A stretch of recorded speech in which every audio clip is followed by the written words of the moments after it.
Welcome back to Mastering Change. Today we're joined by Shari Botwin, trauma therapist, speaker and author of Thriving After Trauma. Shari has spent over 25 years working with the survivors of abuse, assault, eating disorders and complex PTSD. In this conversation, she shares what healing actually looks like, from speaking the unspeakable to setting boundaries and learning how to feel safe again. It's a conversation about courage, truth and taking your life back. Let's get started. Shari Botwin, it's a pleasure to welcome you to the podcast today. Thank you for joining us. Thank you for having me. Hi, Shari. It's a pleasure to have you with us. As everyone by now knows, we start all of our podcasts with a little card game. On these cards that I've picked out from the larger deck, there is a prompt, if you will, which will help you maybe narrate a little story about yourself or about your past or your history that will help connect you to us and to our audience as well. So I'm going to pick out the first card. I'm not going to pick.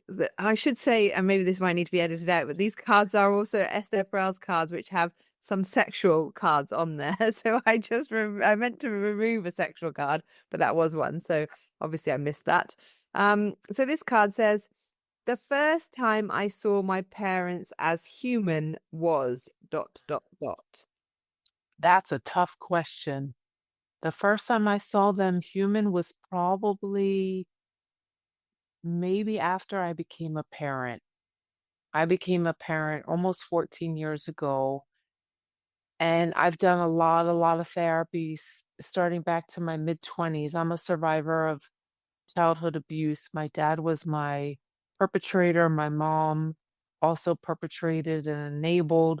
So I think it wasn't until I became a parent that I understood like more about their pathology, their background, and why they did the things that they did. And while I don't think it's not okay what they did, I have a much better understanding and recognize that these were two people who are very ill, just had a lot of issues that they never dealt with. And now I can look at them and more feel bad for them versus be mad at them. I have some compassion and empathy and understanding.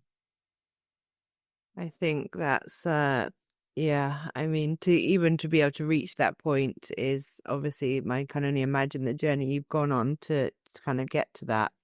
But I think when you can look at people through eyes of compassion, it's definitely healing for us. You know, it helps us let go of certain things sometimes so thank you for sharing that. Appreciate it. So that takes us to, how do you relate to the field of trauma, mental health and well-being, what it is that you want to share? But if you could just first start by saying your name and introducing yourself, and then feel free to carry on as to what you'd like to talk about today. Sure. So my name is Shari Botwin, and I'm a licensed clinical social worker.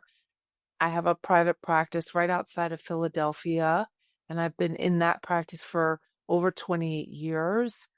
I'm also an author, and I do expert witness work. So I testify now in civil and criminal trials in cases related to all types of trauma, more specifically childhood abuse, domestic violence, gun violence, terroristic threats, and all kinds of issues related to traumas that people go through.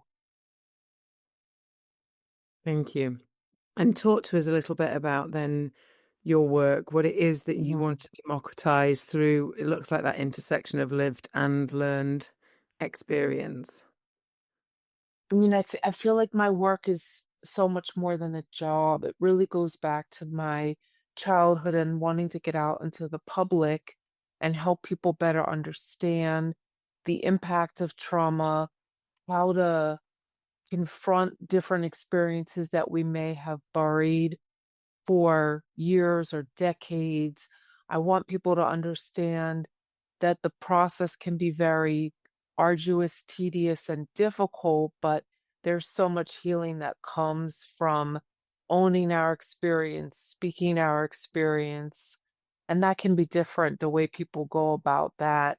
I really want people to understand that even if you've been diagnosed with something like PTSD or CPTSD, it's not like a curse. It's not something we can cure, but it's something we learn to live with. And in some ways, when we begin to really look at what happened to us, we get to experience life's sort of mundane, daily experiences with so much more joy and hope because it's the contrast of what maybe we went through, whether it was in our childhood or during if something happened to us in adulthood.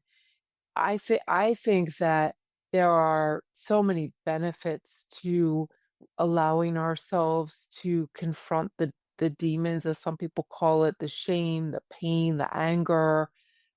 So it's really important to me that I get out here and talk in in different venues, whether it's to therapists, survivors, or even just people in the public who want to understand and know more about it. Can you talk to me a little bit more about the kind of, you mentioned the word shame, and if you kind of think back to your childhood and how that kind of shame manifested itself and how you worked through that and overcame that, to live today without it? So I've learned a lot about shame. I understand that when we're growing up, everybody feels shame at different points in their lives. What I've learned is that shame is the part of me or whoever I'm working with in therapy that internalized things other people did to us. So I can remember spending many years of my life, my childhood, and many years of my adulthood just feeling damaged and flawed, feeling like I don't fit in, nobody understands me, and just really hating the person that I was, hating the body that I sat in. And what I've come to understand is that feeling of shame serves more as a defense mechanism. If I hate myself or hate my body, I don't really have to put the ownership onto the person or people that hurt me. So really trying to help people understand that we can't control how we feel. Shame is a response to, I think, horrible things that happen to us that make no sense. And I think that part of shedding shame or releasing it is allowing ourselves to look at what happened to us and place responsibility onto whether it's the perpetrator, the circumstances, the situation. So we all, and again, everybody has experienced shame, but shame is when we feel like there's something horribly wrong with us. And I know now, I don't think there's anything wrong with me. It's what was done to me. That's what was wrong. I don't need to hold on to shame anymore because I can say and allow myself to know what happened to me without feeling guilty for saying it. And that's the other thing. A lot of us hold on to shame because we feel responsible and protective of the people that hurt us, especially if it's people that we know, whether it's our parents, our siblings, teachers, coaches. That's a huge, I don't know if I wouldn't say problem, but it's a huge part of recovery is beginning to understand us speaking about what happened to us. We're not causing harm to others. We're trying to save our lives and be able to live our life to the fullest. And that's part of the process. So in order to be able to speak it, we have to confront the shame and figure out what to do with it. Okay.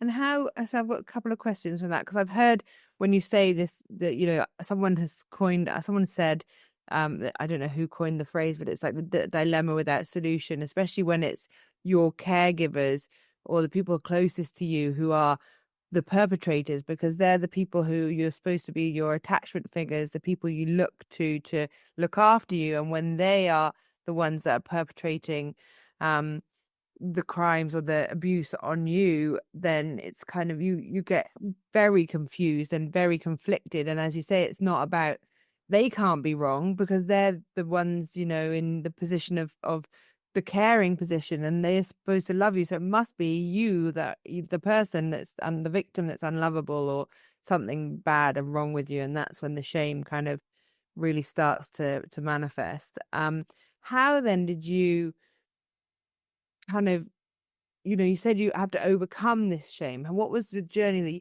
went on in order to overcome that?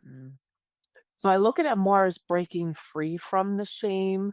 It still pops up. It's more about learning how to identify when it's happening and what role it's serving. So shedding shame again, like, takes years of work. I spent 25 years in therapy. Not everybody's going to do that. Not everybody wants to do that. The other thing that I think about when I think about breaking free from shame is really looking to the relationships that I have or have had, developing connections where there's nurturing, compassion, acceptance. So I feel like putting ourselves in relationships with people that we feel safe with, that we feel respect us, and we feel can, even if they don't understand what happened to us, they understand that something happened and that it's not their job to judge us. So when I think about shame, I think that's something that I'll probably be working on for the rest of my life. It's gotten so much easier now because I can recognize pretty quickly when it's happening. I can also, it's interesting, but when I sit with clients, even if they're not telling me that they feel shame, when they talk to me, I can feel it in my body.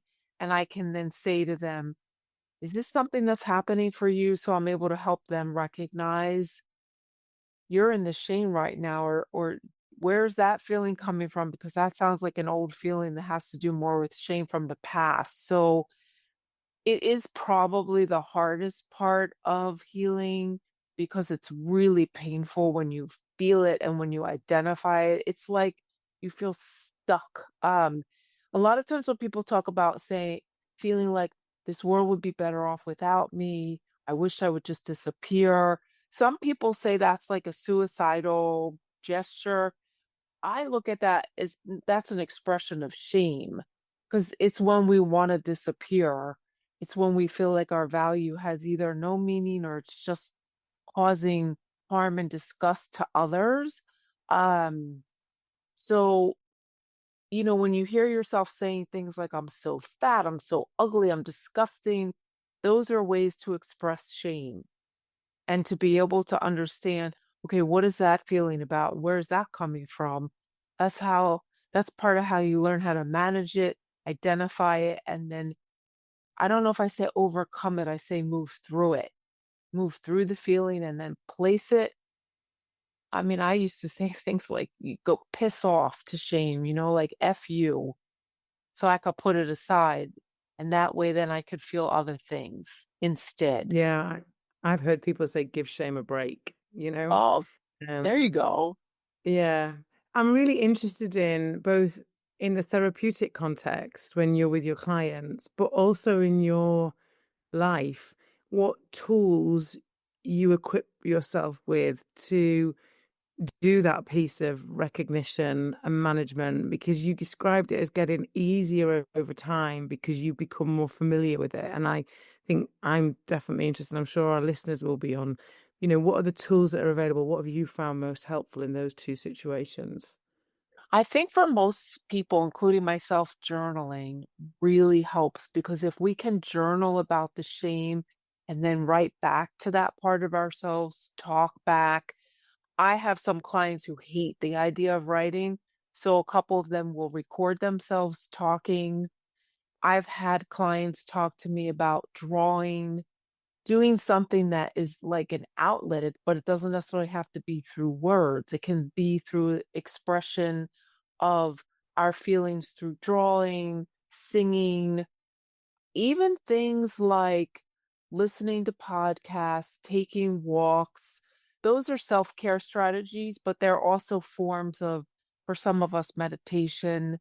Those are sort of like taking time to give myself space to really sit in my body and go, what is going on right now?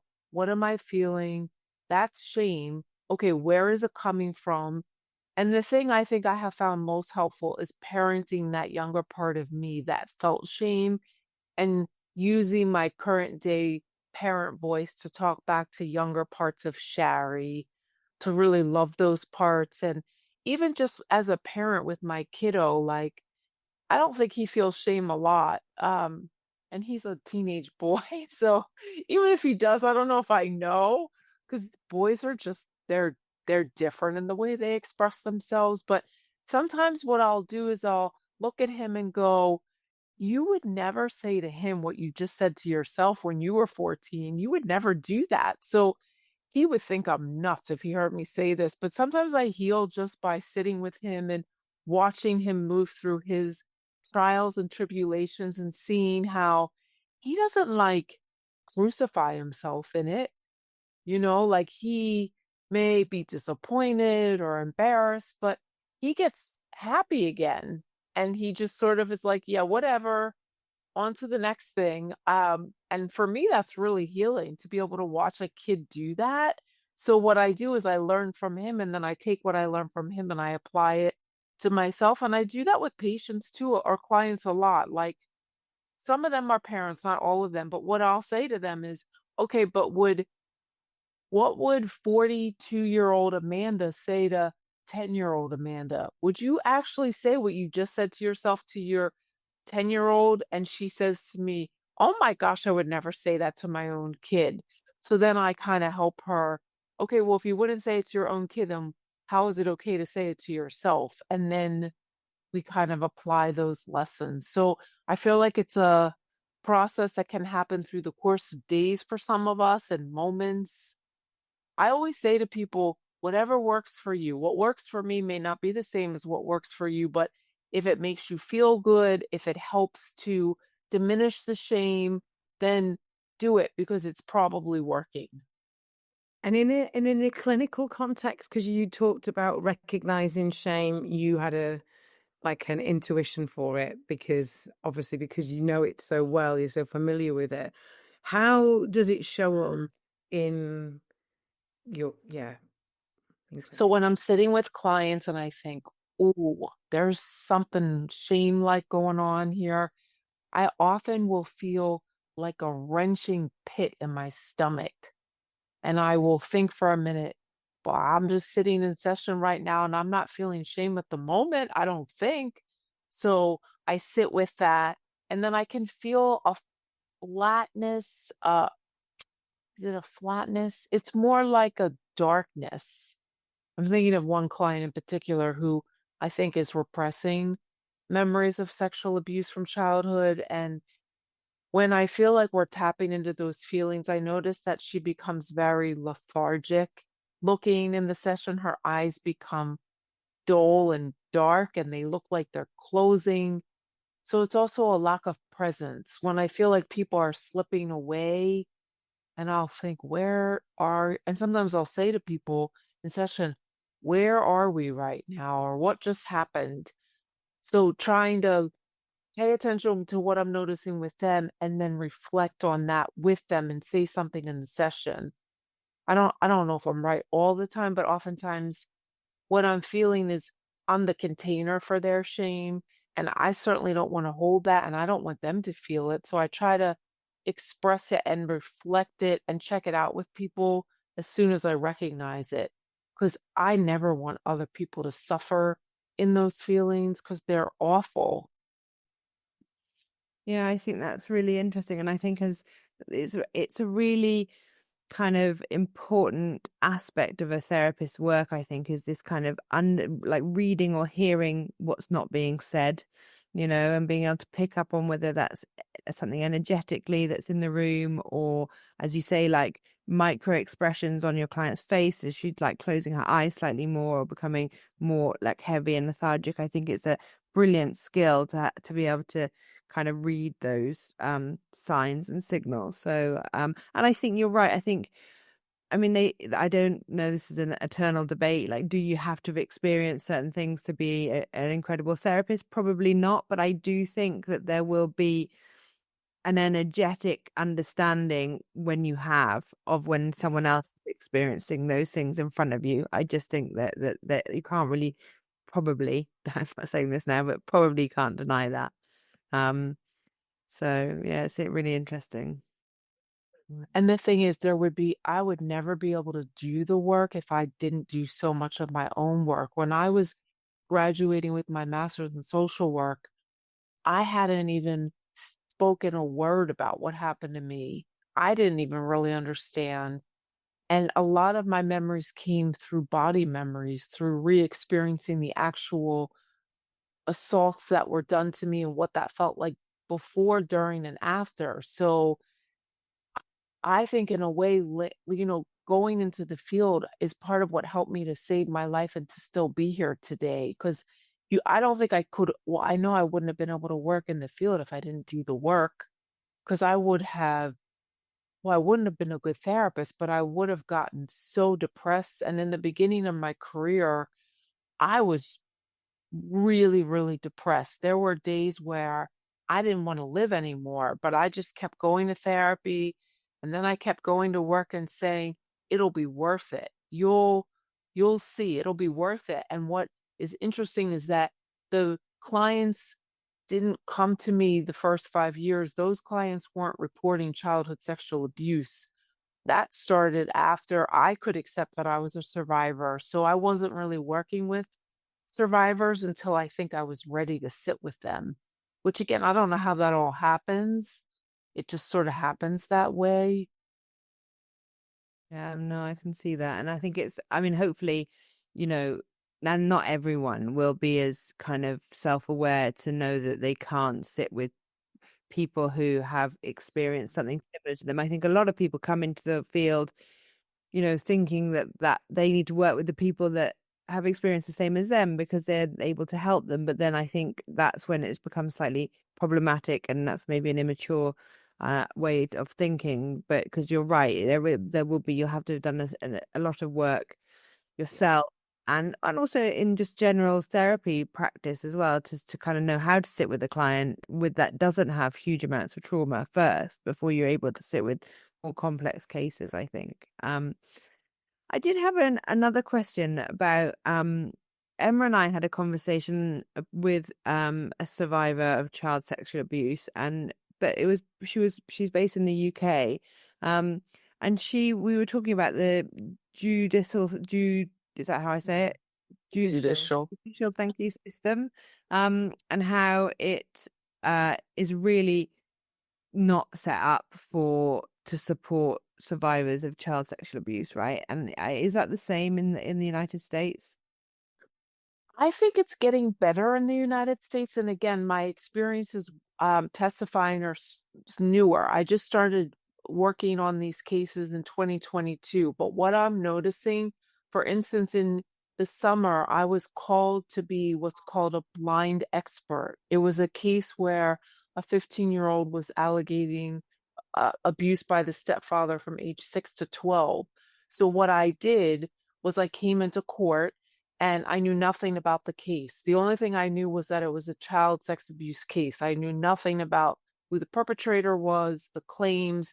I sat in the jury box and I educated the jury about what is sexual abuse, why do children wait, what we call that delay disclosure, what are some of the warning signs. So I basically got to sit and educate the jury. And I thought that was great because I didn't know anything about the jury, but I think that that helped the case because then what happened was I'm pretty sure I was first or second in the trial. After I testified later through the week, the kiddo testified. And I think there were things that I said that matched what the victim reported. So some states are starting to do that. The other thing, and I don't know if they do this in London, but when you're doing civil cases, you can retain an expert, a trauma expert, they call it, or a damages expert. So in those situations, I get to meet with plaintiffs. I get to evaluate what the short term, long term impact is. I get to talk to the judge and the jury about treatment recommendations, prognosis, how much it's going to cost. So there is some advocacy. The other thing that's happening, and it needs to happen in the whole world, I think, some states are letting the statute of limitations go down. So in some states, you only have 2 years from when the abuse happened, to report it, but now we're fighting to have that eliminated so that people like me at 54, if I want to go at 54 and file a suit against my father, I would be able to in some states now. I'm not going to do that, but I would be able to. It takes people years to be able to even tell their therapist. So to expect that we're going to be able to go to a police station or court, that's insane. So I don't know how London handles that part in terms of the time that someone has. Sounds like London or the UK is way behind from what I remember from our conversation with this incredible young lady. She was saying that, you need, it's not, well, she didn't mention much about time, but she just said you need Witness to testament. witness. It was, yeah, Witness of the abuse, and like who is going to be witnessing an abuse, like who's going to see that, right? I mean, other than the perpetrator and the victim, and the perpetrator are not don't count. Yeah. One of one of the things I love about being able to serve as a expert is I can really talk with juries and judges about, oftentimes there's no proof. There's usually not a witness, clearly, but um, the proof is in what someone experiences after, the impact, the damage. So, and I understand why so many survivors don't want to come forward, because if they're going to be told, well, he said, or she said, I'm not going to court. I'm not going to put myself through that. And the other thing is, why do I need evidence to prove that this happened?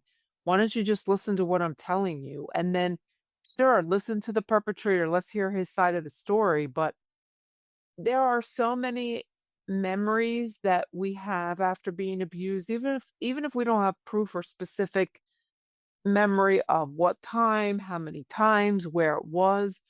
I could, and that was one of the things I did, and I tell survivors to do this. Write about what happened to you, because then you have proof for yourself. You don't need to prove it to anybody, but you remember a lot of what happened. Even if you don't remember again specifics, some people don't even know who abused them, but they know what they felt and they know how much their life changed after. or the imprint of trauma. We were talking about if you could get a benchmark to measure the trauma imprint of that on the, because that is a proof point of, you know, Of something what happened.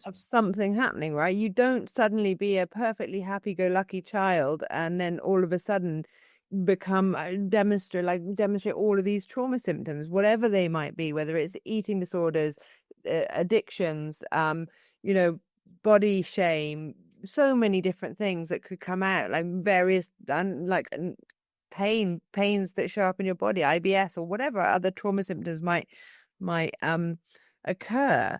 And it's just not insomnia, that anxiety, depression, etc. It's not, that doesn't happen for no reason. It doesn't Right. happen.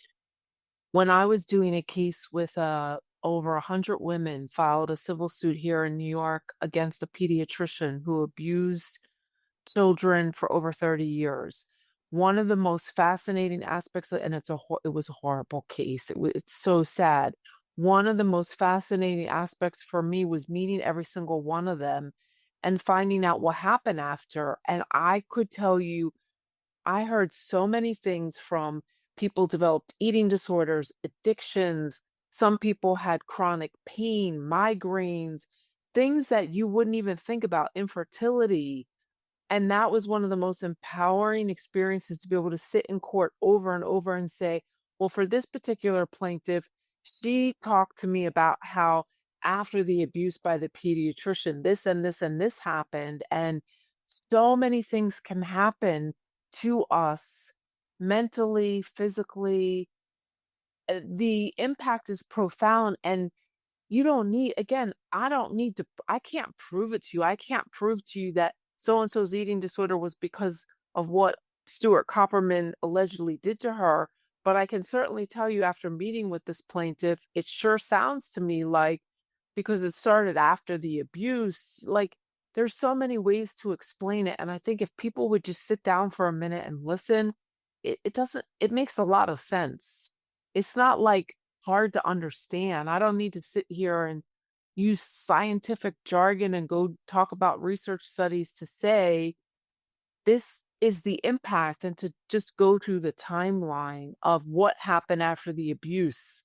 It almost is like it feels like it's so simple in a way to understand. And the plaintiffs, when I met with them, some of them didn't even understand until we met how related what he did to them was a direct result of what they're struggling with, whether it's at 34, 75.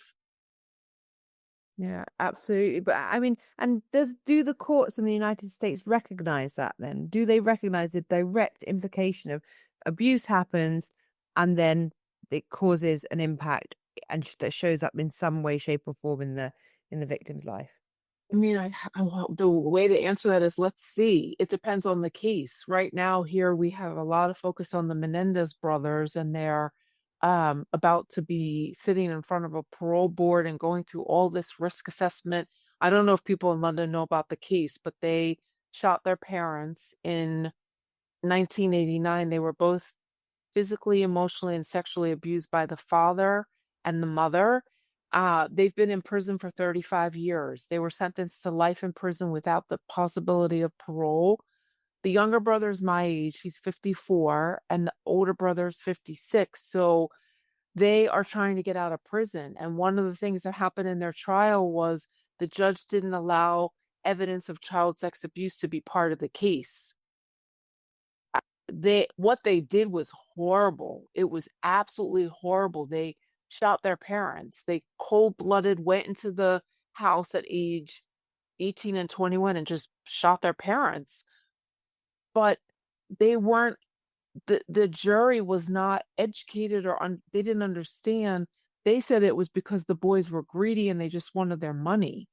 But these boys were incested by the father, and I, as an incest survivor, understand what it's like to be assaulted by your own father. I would never condone that type of action, but do I understand why they did that? Yeah, I do. Yeah. So it's a landmark case here in the United States because it's making people talk about all the fallout that comes from abuse, the anger piece. A lot of victims, they don't just commit crimes against themselves, they also go out and commit crimes against others because they don't know how to deal with the rage and the anger. That brings us perfectly full circle to where we started, which is about compassion and just understanding that hurt people, and why, being able to, I just think that is so much of what's missing in so much of what's happening.